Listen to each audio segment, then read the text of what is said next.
The two sides holding the right angle in a right angled triangle are 3 centimeters and 4 centimeters long. What is the area of its circumcircle? Again इस question को समझने के लिए हम diagram पहले बनाते हैं. So what we do is कि हम पहले एक राइट एंगल ट्रायंगल बनाते हैं because that is what is given to us. अच्छा, आगे लिखा हुआ है कि जो दो साइड्स हैं जो कि राइट एंगल को होल्ड कर रही हैं. सो this is the right angle और इसको जो दो साइड्स होल्ड कर रही हैं वो 3 सेंटीमीटर और 4 सेंटीमीटर है. सो वी कैन से जो इसके साथ वाली दो साइड्स हैं, one is 3 and the other one is 4.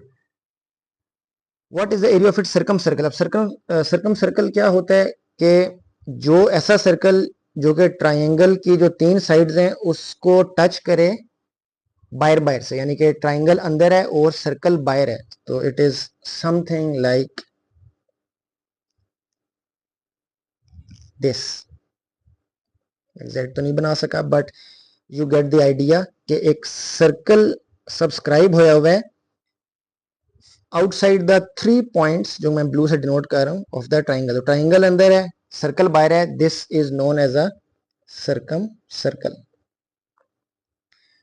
तो हमने इस सर्कम सर्कल का एरिया फाइंड करना है. We know that the area is equal to pi r square और हमारे पास जो गिवन क्वांटिटी नहीं है that is r. So when we find the radius of the circle तो हमें उसका एरिया भी हम फाइंड कर सकते हैं.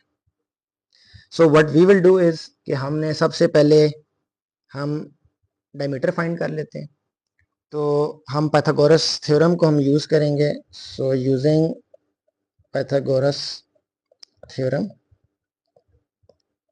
वो हमें क्या बताता है कि diagonal square is equal to a square plus b square.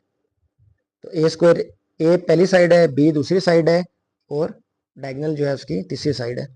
So this is basically the diagonal of this right angle triangle. और आप देखेंगे जो डायगोनल है this is equal to diameter. तो अगर हम डायगोनल फाइंड कर लेंगे तो डायमीटर फाइंड कर लेंगे, डायमीटर से हम रेडियस फाइंड कर लेंगे और उससे एरिया फाइंड कर लेंगे. इसके बाद सिंपल मैथमेटिकल एक क्वेश्चन रह जाता है. So d square is equal to, पहली साइड है 3 square plus 4 square which means 9 plus 16 is equal to 25. दोनों का अंडर रूट लें. So your diameter is basically 5 centimetres. तो रेडियस आपके पास क्या आ जाएगा, 5 divide by 2 which is 2.5 centimetres. और यहाँ से हम एरिया फाइंड कर लेते हैं. So area is pi r square which means pi into 2.5 square which makes 6.25 पाई. इसको मजीद आपने सिंप्लीफाई करना है तो कर दें, लेकिन अमूमन एज ए मेंशन गेट और हैट में पाई की फॉर्म में आप आंसर लिखते हैं और आपके पास गिवन ऑप्शंस भी पाई की फॉर्म में होती हैं. सो this is of the area of the circum circle and this is your final answer.